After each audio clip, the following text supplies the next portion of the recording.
Per pastaruosius 6 metus bandžiau sukurti galingiausius ir efektyviausius variklius, veikiančius suspaustu oru. Nuo spiruoklėmis valdomų įsiurbimo vožtuvų iki diafragmą valdytų stūmoklių. Taigi, koks kitas žingsnis siekiant padidinti variklio našumą? Padarykite jį paprastesnį. Tai tikriausiai pats paprasčiausias oro variklio konstrukcija, nes jam tai reikia šio rutulinio vožtuvo viršuje ir kaiščio ant stūmoklio, kad atidarytų vožtuvą. Anksčiau bandžiau surinkti šią konstrukciją, bet man nepavyko jo paleisti. Tačiau yra šie varikliai, kurie veikia su aukšto slėgio anglies dvideginio balionėliais ir jie naudoja būtent tokį rutulinio vožtuvo konstrukciją. Ir manau, kad taip yra todėl, jog jie labai priklauso nuo sandaraus stūmoklio, kurio man dar nepavyko sukurti. Kai stūmoklis juda cilindro viršaus link, jis atidaro vožtuvą, pripildydamas cilindrą aukšto slėgio oru. Tada, kai vožtuvas užsidaro, daugiau oro į cilindrą patekti nebegali. Todėl labai svarbu, kad niekiek oro neprasiskverbtų po stūmoklį. Kai stūmoklis juda žemyn, jis praeina pro išmetimo angas, kur išleidžiamas likęs slėgis, o smagračia inercija stumia stūmoklį atgal į viršų, kad ciklas prasidėtų iš naujo. Tačiau jei stūmoklio kaištis bus per ilgas, jis per anksti atidarys rutulinį vožtuvą, o tai gali priversti variklį veikti atgaline eiga, todėl rutulinis vožtuvas turi būti atidaromas kuo vėliau cikle. Be to, kai stūmoklis juda atgal į viršų, jis suspaudžia virš jo esantį orą, nes tūris mažėja, ir šio oro slėgis negali viršyti tiekiamo oro slėgio. Kitu atveju oras grįš atgal į baką. Didelis tūris virš stūmoklio sumažina šį suspaudimą. Taigi nors tai paprasta konstrukcija, yra daug dalykų, kuriuos reikia padaryti teisingai. Taigi pirmiausia pabandykime sukurti sandarų stūmoklio sandariklį. Tam pasiekti aš trimačiu spausdintuvu atspausdinau cilindrą ir stūmoklį iš dervos su Form 3 Plus spausdintuvu, kad paviršiai būtų lygus. Uždėjus O formos sandariklį ant stūmoklio, atrodė, kad jis sudaro sandarumą, tačiau jis buvo per daug prigludęs prie cilindro.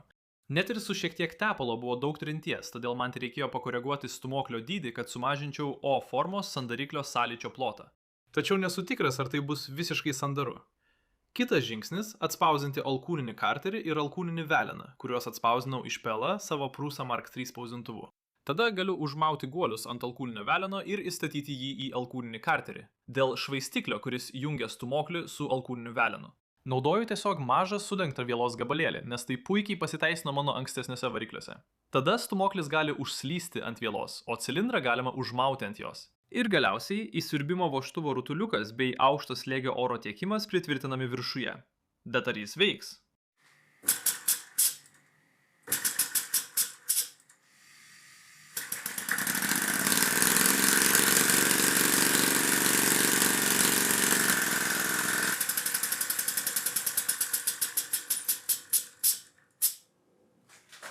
Nesitikėjau, kad tai veiks iš pirmo karto, ką tik pastebėjau kažką labai įdomaus. O žiedas visiškai nesandarina, kai slėgis buvo apie 60-70 svarų kvadratiniam coliui, bet dabar, kai yra 80 svarų kvadratiniam coliui, kai stumiu stūmoklį į viršų, jis sandarina. Iš pradžių jis leidžia orą, o tada slėgis priverčia O žiedą išsiplėsti ir jis iš tikrųjų užsisandarina prie cilindro sienelės. Tačiau, kadangi šis variklis neveiks esant mažesniam nei 80 svarų kvadratiniam coliui slėgiui, atsispausdinau kitą stūmoklį, kuris yra šiek tiek didesnis, bet vis tiek turi mažą trintį. Tai leidžia O žiedui sandarinti esant daug mažesniam slėgiui, o variklis veikia stebėtinai gerai, nors ir yra toks paprastas. Tačiau būtų dar geriau, jei variklį pripildytume perteklinę tepalo. Galime vizualiai matyti oro srautą išeinantį pro išmetimo angą. Ir kadangi O žiedui prireikia akimirkos, kol jis užsandarina, nemaža dalis oro praeina pro stūmoklį ir išeina per išmetimo angą. Tai koks šios problemos sprendimas? Aš pasigaminsiu savo stūmoklio sandariklį. Šis naujas stūmoklio sandariklis turi viršuje briauną, kuri išsiplečia ir susitraukia priklausomai nuo slėgio virš jos. Taigi, kai jis juda aukštyn link vožtuvo, leidžia orui tekėti aplink stūmoklį. Tada, kai vožtuvas atsidaro, oro slėgis priverčia sandariklį išsiplėsti ir užsisandarinti prie cilindro.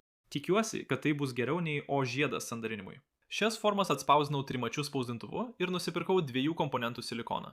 Iš esmės tai tas pats kaip naudoti dervos klijus, tiesiog sumaišai 2 dalis. Tada galiu lėtai lašinti silikoną į formas ir leisti jam nusistovėti nuo vienos pusės, kad neliktų oro burbuliukų. Kitą dieną galiu bukais peiliu išimti sandariklius iš formų ir jie atrodo tikrai gerai. Bet ar tai veiks?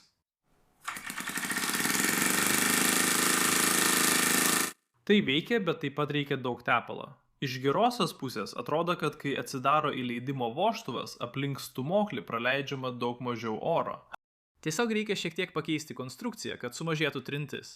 Manau, kad šios trinties priežastis yra ta, jog visas sandariklis liečiasi su cilindru, o ne tik flanšo viršus. Taigi, čia yra naujo dizaino sandariklis, kuris link apačios siaurėja, ir tikiuosi, kad net jei visas sandariklis išsiplės, apatinė dalis neturėtų tiek išsiplėsti, kad liestųsi su cilindru. Taip pat pastebėjau, kad senajame sandariklyje buvo daug burbuliukų, kurie tikriausiai atsirado maišymo proceso metu. Dažnas sprendimas šiai problemai yra įdėti silikoną į vakuuminę kamerą, kad burbuliukai išsiplėstų ir būtų pašalinti. Deja, aš neturiu vakuuminės kameros, todėl teks naudoti kitą geriausią variantą. Švirkštas. Įtraukus silikoną į švirkštą galiu užsandarinti galą ir atitraukti švirkšto stūmoklį, kad sukurčiau vakuumą. Ir atrodo, kad burbuliukų išsiplėtimas veikia. Po kelių minučių galiu vėl leisti oro ir atrodo, kad silikone nebėra burbuliukų. Be to, su švirkštu daug lengviau įtraukti silikoną į formą. Kitą dieną galiu nuimti sandariklius ir patikrinti, ar mano pigi vakuuminė išeitis pasiteisina. Ir, sprendžiant iš burbuliukų nebuvimo, ji tikrai pasiteisina. Variklis vis dar veikia, bet pažiūrėjus į sulėtintą vaizdo įrašą, tarpinė vis dar išsiplečia daug labiau nei tikėtasi, sudarydama didelį kontaktinį plotą su cilindru. Taigi manau, kad mums reikės šiek tiek mažiau lankstaus tarpinės medžiagos. Ši nauja gumos medžiaga yra daug kietesnė pagal šoro kietumo skalę.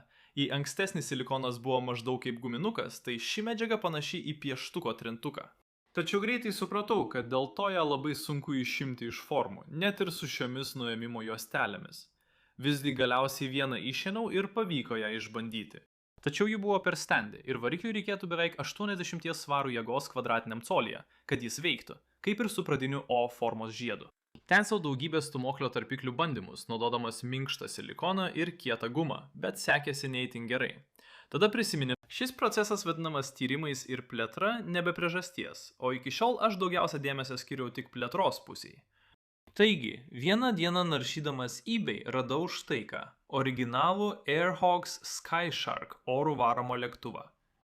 Kalbant apie ryklius, šį vaizdo įrašą remia Surfshark VPN. VPN tai virtualus privatus tinklas, kurį galite parsisiųsti į savo kompiuterį, mobilųjį telefoną ar planšetinį kompiuterį. Jis apsaugo jūsų tapatybę internete, užšifruodamas visą informaciją siunčiamą tarp jūsų įrenginio ir interneto. Taip pat jis gali pakeisti tikrąją jūsų įrenginio vietą naują, todėl galite virtualiai keliauti į bet kurią pasaulio šalį. Tai taip pat leidžia jums pakeisti savo virtualią vietą ir pasiekti bibliotekas bei transliavimo paslaugas iš kitų šalių. Taip nepraleisite laidų, kurios neveikia ten, kur šiuo metu esate. Surfshark nestebi, neseka ir nesaugo to, ką veikiate internete. Tačiau jis gali būti nustatytas taip, kad įspėtų jūs, jei kokia nors informacija, pavyzdžiui jūsų slaptažodžiai, būtų nutekinta per nesaugias svetaines. Todėl tikrai verta apsvarstyti galimybę užsiregistruoti Surfshark virtualaus privataus tinklo paslaugai. Ir jei naudosite reklamos kodą Tom Stanton arba pasinaudosite nuorodą aprašyme, užsiregistravę gausite 3 papildomus mėnesius nemokamai. Taigi, būtinai išbandykite Surfshark jau šiandien. Šio daikto būklė iš esmės yra kaip nauja, nes jis net nebuvo išpakuotas, kas stebina turint omenyje, kad žaislui jau 25 metai. Ir aš nemačiau tokio nuo tada, kai buvau vaikas. Na, iš tikrųjų, aš turėjau vėlesnę versiją, nes man buvo tik 3 metai, kai šis modelis pasirodė. Ir būtent tai įkvėpė mane pradėti kelionę su suslėgto oro varikliais. Tačiau greitai supratau, kad klydau pastaruosius 6 metus. Pirmasis mano trimatis spausdintas oro variklis, kurį sukūriau dar 2017 metais, buvo paremtas šio Airhog dizainu. Arba bent jau taip, kaip maniau, kad jis veikia. Idėja buvo tokia, kad maža spiruoklė ant stūmoklio viršaus laikytų įleidimo vožtuvą atidarytą, kol stūmoklis judėtų žemyn. Tai buvo labai paprastas dizainas, tačiau kilo patikimumo problemų, nes spiruoklė dažnai lūždavo. Tačiau pažvelgus į tikrąjį Airhogs variklį, spiruoklė tikrai yra. Tačiau ant stūmoklio taip pat yra įdomus sandariklio dizainas. Kad tiksliai pamatyčiau, kas vyksta, nuėmiau dalį fiuzeliažo putplasčio, nes jis buvo priklijuotas karštais klijais. Taip pat nuėmiau ir originalų butelį. Tada galiu atspausinti srieginį adapterį, kad variklį galėčiau paleisti naudodamas savo kompresoriaus oro tiekimą. Tada jį galima pritvirtinti kito laikiklio pagalba, kad galėčiau nufilmuoti lėto judesio kadrus. Ir atspėkite ką, visiškai klydau dėl stūmoklio spiruoklės, vadinasi mano pirmasis variklis iš tikrųjų buvo unikalus dizainas, bet taip pat reiškia, kad mano naujausias oro variklis iš esmės yra šios Airhogs konstrukcijos kopija, sukurtos prieš 25 metus. Nenorėjau ardyti šio variklio, nes bijojau jį sugadinti, tačiau kažkaip į cilindrą pateko nešvarumų, kurie galiausiai užstrigo įleidimo vožtuve ir neleido varikliui veikti. Taigi vis tiek turėjau jį išardyti. Pasirodo, stūmoklio sandariklis yra daug plonesnis nei bet kuris mano naudotas ir pagamintas iš kietos gumos, panašios į tą skaidrę medžiagą, kurią turiu aš. Taip pat stūmoklis iš tikrųjų nėra pritvirtintas prie švaistiklio, tai tiesiog laisva rutulinė jungtis, kurią galbūt irgi reikės nukopijuoti. Po ilgesnių bandymų pastebėjau nusidėvėjimo žymes vienoje cilindro pusėje, nes švaistiklis daro sukimo apkrovą stūmoklui. Tada surinkau traukos bandymo stendą, kad sužinočiau, ar šį Airhawk dizainą verta toliau plėtoti. Gathered from the Airhawk's engine and build our own. To create such a thin wall piston seal, I printed a positive mold of the seal and used silicone to create a negative mold. This means the final mold will be flexible, which not only helps with. Čia yra traukos duomenys iš mano ankstesnio geriausio diafragminio oro variklio, kurio maksimali trauka buvo 1,18 N, o veikimo laikas apie 60 sekundžių. O čia yra Airhawk variklis. Suprantama, jis sukuria daug mažesnę maksimalią trauką, nes propeleris yra gerokai mažesnis nei tas, kurį naudojau savo senajame variklyje, tačiau veikimo laikas yra gerokai ilgesnis. O jei išmatuosime plotą po grafiku, gausime variklio impulsą, kuris yra jo efektyvumo matas. Anksčiau aiškinau tai kaip mylias už galoną, bet iš tikrųjų tai yra traukos laikas 1,2 litrų buteliui esant 60 svarų kvadratiniam coliui. Tai davė 39,7 Nm impulsą, o palyginimui mano senasis variklis turėjo tik 24,6 Nm impulsą. Taigi, paimkime šią informaciją surinktą iš Airhawk variklio ir pasigaminkime savo. Norėdamas sukurti tokį ploną stūmoklio sandariklį, atspausdinau teigiamą sandariklio formą ir panaudojau silikoną neigiamai formai sukurti. Tai reiškia, kad galutinė forma bus lanksti, o tai ne tik padeda užpildyti visas ertmes be oro burbuliukų, bet kai guma išdžius, galėsiu lengvai nuimti stūmoklio sandariklį nuo formos. Tada sandariklį galima priklijuoti prie stūmoklio, kad judėtų tik briauna. Ir šis naujas stūmoklis taip pat turi vidinį lizdo kupolą, kad jungiamoji arba nelabai jungiamoji traukė galėtų su juo susijungti. Vienintelė problema ta, kad jis dar neveikia. Kol kas. Stūmoklio sandariklis išsiplečia, kaip ir tikėtasi, bet šiek tiek per daug, beveik išsiverčia į išorę. Kol dirbau prie šiek tiek storesnę dizainą, nusprendžiau kitą dieną dar kartą išbandyti variklį ir, jis užsivedė puikiai. The old engine required this initial air storage section. Manau, kad tai nutiko todėl, jog gumai reikia kelių dienų visiškai sukietėti, todėl pirmojo bandymo metu ji dar nebuvo visiškai sukietėjusi. Tai vis dar nėra tobula, nes beveik išverčia į kitą pusę, bet to pakanka, kad laikytųsi ir užtikrintų sandarumą. Taigi, kaip jis pasirodys traukos bandymų stende? Back after each cycle, and you can definitely hear the difference in performance. Prieš žiūrėdamas į duomenis jau galiu pasakyti, kad jis veikia labai gerai, nes apsisukimų per minutę skaičius yra gana didelis ir prireikia maždaug 2 minučių, kol baigėsi oras. Dabar prisiminkite, ši diagrama rodo mano geriausiai veikiančią oro variklį. Na, o čia yra naujojo variklio trauka. Jis ne tik sukuria 56% didesnę maksimalią trauką, bet ir veikimo laikas beveik dvigubai ilgesnis. Todėl impulsas siekia 73,6 Nm/s, o tai yra maždaug 3 kartus didesnis efektyvumas. Atrodo, kad tai neturėtų būti įmanoma. Tačiau jei atidžiai pažvelgsime į mano senąjį variklį, aišku, kodėl senajam varikliui reikėjo šios pradinės oro saugojimo dalies kaip 2 pakopų įleidimo vožtuvo dalies. Tai reiškia, kad jei į variklį teka 60 svarų jėgos kvadratiniam coliui, iki kol oras patenka į cilindrą, tūris beveik padvigubėja, vadinasi, stūmoklis patiria tik apie 30 svarų jėgos kvadratiniam coliui. Be to, daug energijos iššvaistoma tempiant diafragmą, kuri po kiekvieno ciklo tiesiog grįžta atgal. Ir tikrai galima išgirsti skirtumą tarp variklių veikimo, kai jie veikia vienas po kito. As you can imagine, producing more thrust will result in lower efficiency, Tačiau po kelių traukos bandymų pastebėjau, kad maksimali galia mažėja. Ir atrodo, kad taip yra dėl to, jog stūmoklio kaištis nusidėvi nuo smūgiavimo į įsiurbimo vožtuvą esant tokiam dideliam apsisukimų skaičiui per minutę. Todėl modifikavau stūmoklį, kad būtų naudojamas metalinis kaištis ir pridėjau šią mažą briauną, kad sandariklis per daug nesilankstytų. Šis naujas variklis išvystė tą pačią maksimalią trauką, bet veikia ilgiau, o tai, kaip tikriausiai jau galite atspėti, dar labiau padidino efektyvumą iki 121,4 Nm/s. Beveik 5 kartus daugiau nei mano diafragminis variklis ir 3 kartus daugiau nei Airhawk variklis.